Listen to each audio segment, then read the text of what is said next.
கர்த்தருடைய பரிசுத்த நாமத்திற்கு மகிமை உண்டாவதாக.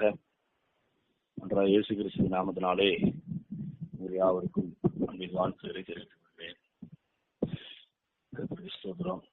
இந்த நாளிலே என்னுடைய வார்த்தையை நாம் தியானிக்கும்படியாக கர்த்தர் கொடுத்திருக்கிற வார்த்தை சங்கீதம் 47 அதிகாரம் 9வது வசனத்தின் பின்பகுதியை நான் உங்களுக்கு வாசிக்கிறேன். சங்கீதம் 47:9. பூமியின் கேடகங்கள் தேவனுடையவைகள், அவர் மகா உன்னதமானவர். அவர் மகா உன்னதமானவர் என்கிற ஒரு நாமத்திற்கு ஸ்தோத்திரம். அதற்கு மகிமை உண்டாவதாக. ஜெபிக்கலாம். அன்பின் ஆண்டவரே, இந்த காலை வேளையிலே உடைய வார்த்தைகள் மூலமாய் எங்களோடு கூட பேசுங்க. அங்க நடக்க வேண்டிய வழியை எங்களுக்கு காட்டுங்க. இந்த வழியில நடக்க கர்த்தர் எங்களுக்கு உதவி செய்யும்படியாய், வசனங்களை கை கொள்ளும்படியாய், உதவி செய்யும்படியாய் ஜெபிக்கிறோம். வசனத்தை கேட்கிற யாவரையும் கர்த்தர் ஆசீர்வதிங்க. இயேசு கிறிஸ்து நாமத்தில் ஜெபிக்கிறேன் பரிசுத்தம் உள்ள பரமபிதாவே. ஆமென், ஆமென், ஆமென். இப்படி தேவனுக்கு அநேக நாமங்கள் உண்டு. அதுல இங்கே சங்கீதக்காரன் தாவீது சொல்லக்கூடிய ஒரு காரியம், அவர் மகா உன்னதமானவர். கர்த்தருக்கு மகிமை உண்டாவதாக. ஸ்தோத்திரம். இந்த மகா உன்னதமானவருடைய பிள்ளைகளாக நாம் அழைக்கப்பட்டிருக்கிறோம். கர்த்தருக்கு மகிமை உண்டாவதாக. நாம் அவருடைய சந்ததியாக, அவருடைய தெரிந்து கொள்ளப்பட்ட அவருடைய பிள்ளைகளாக தேவன் நம்மை நடத்தி வருகிறார். கர்த்தருக்கு ஸ்தோத்திரம். லூக்கா 6 அதிகாரம் 35வது வசனத்திலே இந்த வார்த்தை வண்ணமாக சொல்லுகிறது. சத்துருக்களை சிநேகியுங்கள், நன்மை செய்யுங்கள், கைமாறு கருதாமல் கடன் கொடுங்கள், அப்பொழுது உங்கள் பலன் மிகுதியாயிருக்கும். உன்னதமானவருக்கு நீங்கள் பிள்ளைகளாய் இருப்பீர்கள். கர்த்தருக்கு மகிமை உண்டாவதாக. உன்னதமானவருக்கு நீங்கள் பிள்ளைகளாய் இருப்பீர்கள் என்று சொல்லி வேதவசனம் சொல்லுகிறது. ஒரு மகா உன்னதமான தேவன், நாம் அவருடைய பிள்ளைகளாய் இருக்கிறோம். கர்த்தருக்கு மகிமை உண்டாவதாக. இந்த உன்னத தேவனுடைய பிள்ளைகளாக நாம் இருக்கிறபடினாலே தேவன் இந்த உன்னதமான பிள்ளைகளுக்கு அநேக ஆசீர்வாதங்களை அவர் வைத்திருக்கிறார். தேவன் உன்னதமானவர் என்கிற அந்த அறிவு நமக்கு மிகவும் அவசியமா இருக்கிறது. ஆங்கிலத்துல ஹையஸ்ட் என்று சொல்லப்பட்டிருக்கிறது. ஹையஸ்ட், எல்லாவற்றை காட்டிலும் பெரியவர், உன்னதமானவர் என்கிற அர்த்தமாக கர்த்தருக்கு ஸ்தோத்திரம். அந்த உன்னதமானவருக்கு நாம் பிள்ளைகளாய் இருக்கிறோம். அப்படி பிள்ளைகளாய் இல்லாதவர்கள் கர்த்தருக்கு ஸ்தோத்திரம் தேவனிடத்துல அவருடைய பிள்ளைகளாய் மாறும்படியாக தாழ்த்தி பாவங்களை அறிக்கை செய்து மனம் திருந்தி ஜீவபுசத்துல பேரெழுதப்படுகிற ஒரு அனுபவம் மிகவும் அவசியமா இருக்கிறது. உன்னதமான தேவனுடைய பிள்ளைகள் என்கிற அந்த காரியம் ஒரு மேன்மையான ஒரு காரியமாக, மகத்துவமானதாக, இந்த ஆசீர்வாதமாக இருக்கிறது. கர்த்தருக்கு ஸ்தோத்திரம். என்னாகமம் 24 அதிகாரம் 16வது வசனத்துல சொல்லப்பட்டிருக்கிறது. கர்த்தருக்கு ஸ்தோத்திரம். அந்த உன்னத தேவனுடைய நாமத்தை அறிந்திருக்கிற அவருடைய ஜனங்களுக்கு தேவன் மிகுந்த அறிவை அளிக்கிறார், கண்களை திறக்கிறார் என்று சொல்லி நாம் வாசிக்க முடியும். கர்த்தருக்கு ஸ்தோத்திரம். உன்னதமானவர், நம்முடைய தேவன் உன்னதமானவர் என்கிற அவருடைய மகத்துவத்தை நாம் அறிந்து கொள்ளும் பொழுது, அவருடைய மேன்மையை நாம் உணர்ந்து கொள்ளும் பொழுது, அவருடைய பிள்ளைகளாக நாம மாறும் பொழுது கர்த்தருக்கு ஸ்தோத்திரம் அப்படிப்பட்டவர்களுடைய கண்களை, மனக்கண்களை அவர் திறக்கிறவராய் அவர் காணப்படுகிறார். என்னாகமம் 24:16 தேவன் அருளும் வார்த்தைகளை கேட்டு உன்னதமானவர் அளித்த அறிவை அறிந்து சர்வ வல்லவரின் தரிசனத்தை கண்டு தாழ விளம்பொழுது கண் திறக்கப்பட்டவன் விளம்புகிறதாவது என்று சொல்லி நாம் பார்க்கிறோம். கர்த்தருக்கு மகிமை உண்டாவதாக. அந்த உன்னத தேவனுடைய பாதத்திலே நாம் விழும்பொழுது நம்முடைய அறிவு கண்கள் திறக்கப்படுகிறதா காணப்படுகிறது. கர்த்தருக்கு மகிமை உண்டாவதாக. ஸ்தோத்திரம். தேவன் நம்முடைய ஜீவியத்திலே எப்பொழுதும் மகா உன்னதமானவராய் காணப்பட வேண்டியது மிகவும் அவசியம்.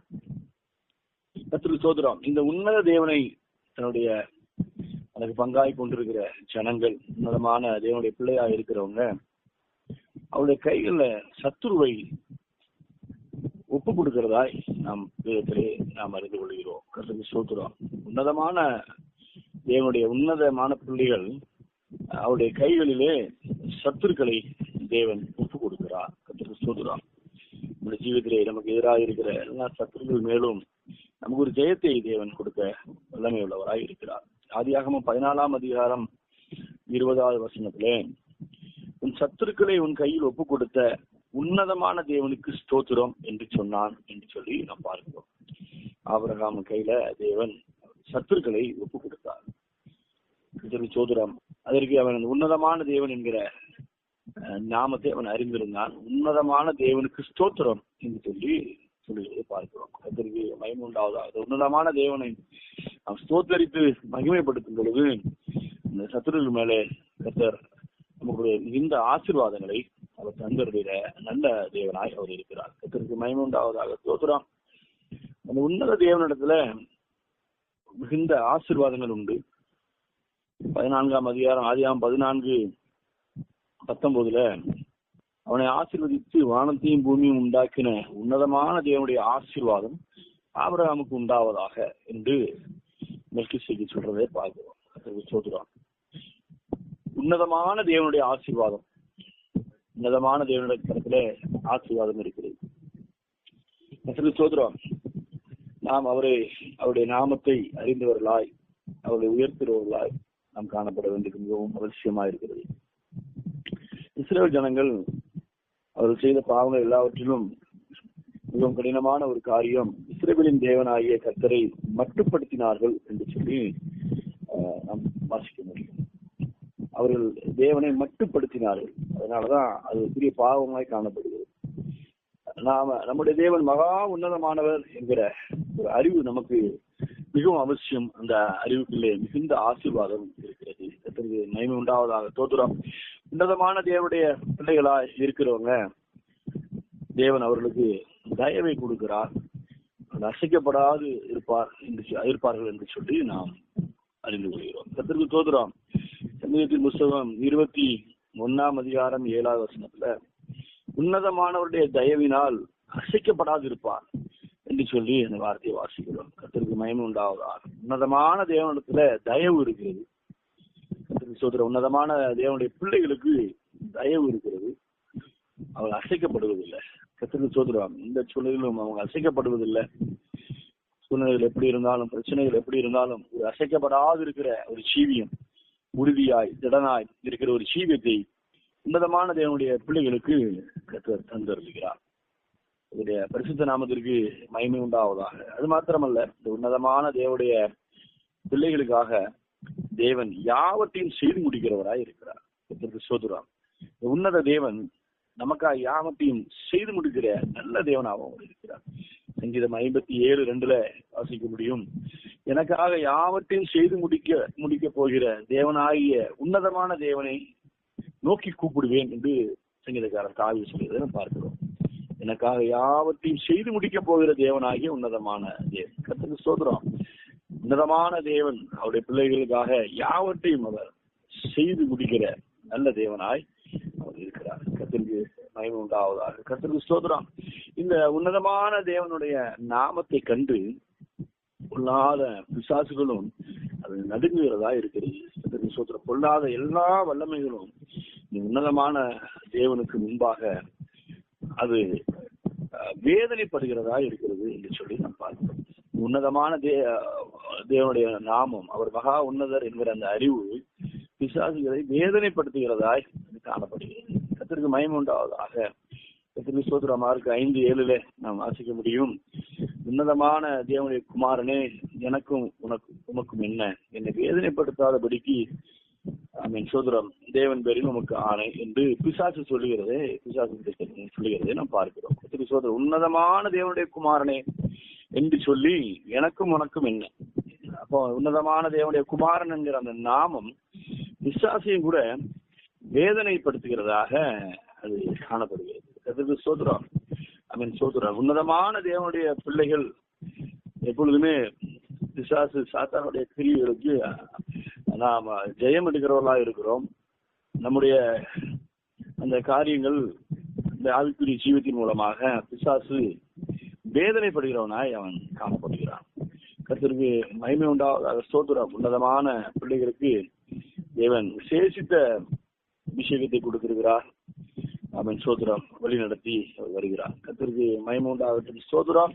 இவனமாக உன்னதமான தேவனுடைய பிள்ளைகளுக்கு அநேக ஆசீர்வாதங்களை தேவன் வைத்திருக்கிறார். கர்த்தருக்கு மகிமை உண்டாகட்டும். ஸ்தோத்திரம். இந்த உன்னதமான தேவனுடைய பிள்ளைகள் ஆகி இருக்கிற நாம கர்த்தருக்கு ஸ்தோத்திரம், நாம் தேவனுடைய வழிகளில் செம்மையாய் நடக்க வேண்டியது மிகவும் அவசியமாக இருக்கிறது. கர்த்தருக்கு மகிமை உண்டாவதாக. வசனத்துல மேல் பகுதியில பாக்குறோம், சத்துருக்களை சிநேகியுங்கள், நன்மை செய்யுங்கள் என்று நாம் வாசிக்கிறோம். கைமாறு கருதாமல் கடன் கொடுங்கள், அப்பொழுது உங்கள் பலன் மிகுதியாயிருக்கும். உன்னதமானவருக்கு நீங்கள் பிள்ளைகளாக இருக்கு. சத்துருக்களை சிநேகிக்கிற ஒரு இருதயம் நமக்கு மிகவும் அவசியமா இருக்கிறது. கர்த்தருக்கு ஸ்தோத்திரம். நம் உன்னதமான பிள்ளைகளாய் மாற வேண்டும் என்று சொன்னால் நம்முடைய சத்துருக்களையும், நம்மை உபத்திரவப்படுத்துறவங்க, நம்மை அவமானப்படுத்துறவங்க, நம்மை தூட்டி திரிகிறவங்க, நம்மை குறித்து வேண்டாத காரியங்களை சொல்லி நம்மை வேதனைப்படுத்துகிற எல்லா ஒரு சத்துருக்களையும் கூட நம்ம சிநேகிக்கிற ஒரு அன்பு நமக்கு மிகவும் அவசியமா இருக்குது. கர்த்தருக்கு மகிமை உண்டாவதாக. சத்துருவை சிநேகிக்க முடியாத ஒரு மனிதன் உன்னதமானவருடைய பிள்ளையாக மாற முடியாது. கர்த்தருக்கு மகிமை உண்டாகட்டும். ஸ்தோத்திரம். எந்த சூழ்நிலையிலும் நம்ம சத்துருக்களுக்கு நாம் நன்மை செய்கிறவர்களாய் நாம் காணப்பட வேண்டும். நன்மை செய்யுங்கள் என்று சொல்லி நாம் பார்க்கிறோம். கைமாறு கருதாமல் கடன் கொடுங்கள், அவன் ஸ்தோத்திரம், அப்பொழுது உங்கள் பலன் மிகுதியா இருக்கும் என்று சொல்லி நாம் வாசிக்கிறோம். கர்த்தருக்கு மகிமை உண்டாகட்டும். ஸ்தோத்திரம். இந்த உன்னதமான பிள்ளைகள், தேவனால் தெரிந்து கொள்ளப்பட்ட பிள்ளைகள், கர்த்தருக்கு ஸ்தோத்திரம், செய்யக்கூடாத சில காரியங்களையும் கூட வேதம் நமக்கு கற்றுக் கொடுக்கிறேன். கர்த்தருக்கு மகிமை உண்டாவதாக. ஸ்தோத்திரம். சங்கீதம் 28:17 நாம் வாசிக்கிறோம், உன்னதமானவருக்கு கோபம் ஊட்டினார்கள் என்று சொல்லி வார்த்தையை நாம் வாசிக்கிறோம். கர்த்தருக்கு மகிமை உண்டாகட்டும். ஸ்தோத்திரம். உன்னதமான தேவனுக்கு நாம் எந்த விதத்திலுமே கோபம் ஊட்டாதபடிக்கு, கர்த்தருக்கு ஸ்தோத்திரம், அவரை வருத்தப்படாதபடிக்கு நம்முடைய ஜீவியம் காணப்பட வேண்டியது மிகவும் அவசியமா இருக்கிறது. கர்த்தருக்கு மகிமை உண்டாவதாக. ஸ்தோத்திரம். சங்கீதம் 28:17 என்றாலும் அவர்கள் பின்னும் அவருக்கு விரோதமாய் பாவம் செய்து வறண்ட வழியில் உன்னதமானவருக்கு கோபமூட்டினார்கள் என்று நாம் வாசிக்கிறோம். கர்த்தருக்கு மகிமை உண்டாகட்டும். ஸ்தோத்திரம்.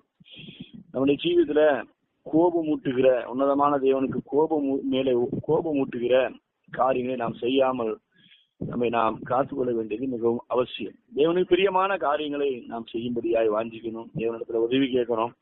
எந்த சூழ்நிலையில் நம்முடைய செயல்கள், நம்முடைய பேச்சுகள், நம்முடைய காரியங்கள் தேவனை கோபமூட்டுகிறதாய் காணப்படாதபடி நாம் எச்சரிக்கையா இருக்கும் பொழுது உன்னதமானுடைய கையில் இருக்கிற எல்லா ஆசீர்வாதங்களையும் நாம் பெற்றுக்கொள்ள முடியும். அதுல பரிசுத்த நாமத்திற்கு மகிமை உண்டாகட்டும். ஸ்தோத்திரம். அது மாத்திரமல்ல,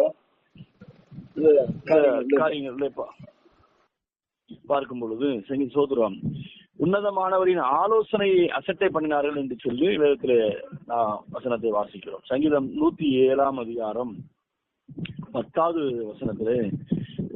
எழுதப்பட்டிருக்கிறது, உன்னதமானவரின் ஆலோசனையை அசட்டை பண்ணினார்கள். கர்த்தருக்கு மகிமை உண்டாவதாக. ஸ்தோத்திரம். சங்கீதம் 107:10. ஸ்தோத்திரம். தேவனுடைய வார்த்தைகளுக்கு விரோதமாய் கலகம் பண்ணி உன்னதமான ஆலோசனைகளை அசட்டை பண்ணினவர். கர்த்தருக்கு ஸ்தோத்திரம். நம்ம எந்த சூழ்நிலையிலும் தேவனுடைய ஆலோசனையை பெற்று நடக்கிறவர்களாய் காணப்பட வேண்டும். தேவனுடைய ஆலோசனையை அசட்டை பண்ணுகிறவர்களாக நாம் காணப்படாதபடி மிகவும் எச்சரிக்கையா இருக்க வேண்டும். தேவனுக்கு கோபம் மூட்டுகிற காரியம், அவரை பரீட்சை பார்க்கிற காரியங்கள், ஆலோசனை அசட்டை பண்ணுகிற காரியங்கள் கர்த்தருக்கு ஸ்தோத்திரம் உன்னதமானவருடைய நாமத்துக்கு விரோதமான காரியமாக அது காணப்படுகிறது. இதுல பரிசுத்த நாமத்திற்கு மகிமை உண்டாகட்டும். ஸ்தோத்திரம். நம்முடைய ஜீவிதத்துல நாம் எப்பொழுதும் அந்த உன்னதமான தேவனை நோக்கி நாம் கூப்பிடுவர்களாக, கர்த்தருக்கு ஸ்தோத்திரம், நம்ம கைகளை உயர்த்தி நாம் அவரை ஆராதித்து ஜெபிக்கிறவர்களாக நாம் காணப்பட வேண்டும். கர்த்தருக்கு மகிமை உண்டாவதாக. அந்த தேவனை நாம் கைகளை உயர்த்தி, உன்னதமான தேவனை கைகளை உயர்த்தி நாம் ஆராதித்து நாம் ஜெபிக்க வேண்டியது மிகவும் அவசியமான ஒரு காரியம். ஆதியாகமம் 14:43 கர்த்தருக்கு ஸ்தோத்திரம் நாம் வாசிக்க முடியும். 14:23 கர்த்தருக்கு ஸ்தோத்திரம்.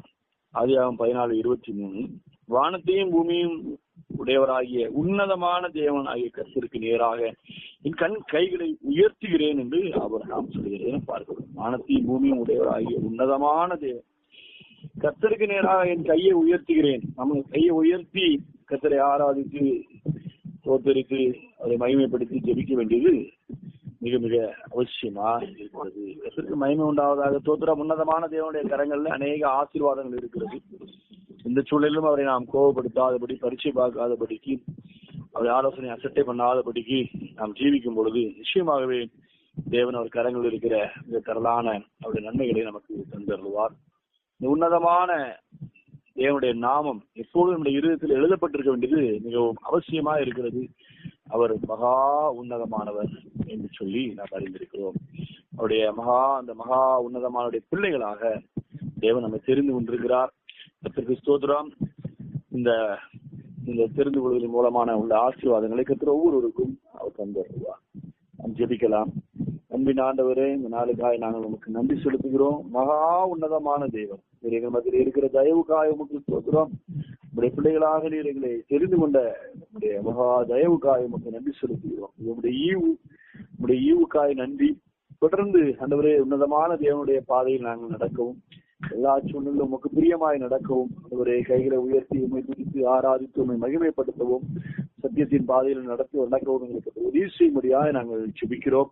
எந்த சூழ்நிலையிலும் நாங்கள் உண்மை கோபப்படுத்தாதபடி, உஷ்ணப்படுத்தாதபடி, ஆண்டவரே உங்களுடைய வார்த்தைகளை விட்டு விலகாதபடி, ஆண்டவரே ஸ்தோத்திரம், ஆண்டவரே உங்களுடைய பாதையிலே நடக்க, உங்களுடைய ஆலோசனையை ஏற்றுக்கொண்டு உங்களுடைய சித்தத்தை செய்து முடிக்க கர்த்தர் ஒவ்வொருவருக்கும் அனுக்கிரகம் பாராட்டுவீராக. உன்னதமான தேவனுடைய கரங்களில் இருக்கிற எல்லா ஆசீர்வாதங்களையும் இந்த வார்த்தைகளை கேட்க உங்களுடைய பிள்ளைகளை கொடுத்து ஆசீர்வதிக்கும்படியாக செபிக்கிறேன். ஆண்டவரே ஸ்தோத்திரம், இவர்களுக்காக கர்த்தர் யாவற்றையும் செய்து முடிக்கும்படியாக செபிக்கிறேன். அசைக்கப்படாது இருக்கும்படியாக, உறுதியாக இருக்கும்படியாக, கர்த்தருடைய நிலைகளை உறுதிப்படுத்தும்படியாய், பலவீனர்கள் சுகவீனர்கள் ஆண்டவரே எல்லாரையும் கர்த்தர் தெய்வ சுகத்தினால நிரப்பி சுகப்படுத்தும்படியாய், பலப்படுத்தும்படியாக செபிக்கிறேன். வியாதியை உன்னை விட்டு விளக்கிறேன் என்ற வார்த்தையின்படி தெய்வீக சுகம் இவர்கள் மேல நல்லாடும்படியாக, உச்சந்தள்ள உள்ளங்கால் வரலும் நல்ல ஆரோக்கியம், சுகம், பலம் உண்டாகும்படியாய், உன்னத தேவனுடைய பிள்ளைகளுக்குரிய சகல ஆசீர்வாதங்களினாலும் இவர்களை நிரப்பும்படியாய் ஜெபிக்கிறேன். ரசிக்கப்படாத மனம் திரும்பி ரசிக்கப்படும்படியாய் ஜெபிக்கிறேன். பாவ கட்டுகள் இருக்கிறவங்க விடுவிக்கப்படும்படியாய் ஜெபிக்கிறேன். வருகைக்கு ஒவ்வொருவரும் ஆயத்தமாகும்படியாய், ஊழியங்களை செய்யும்படியாய் ஒவ்வொருவரையும் ஆண்டவரே ஸ்தோத்திரம் சேசித்து அபிஷேகத்தினால நிரப்பி எடுத்து பயன்படுத்துவீராக, ஆசீர்வதிப்பீராக, பெருகவே பெருக பண்ணுவீராக. இயேசு கிறிஸ்துவின் நாமத்தில் ஜெபிக்கிறேன். ஆமென்.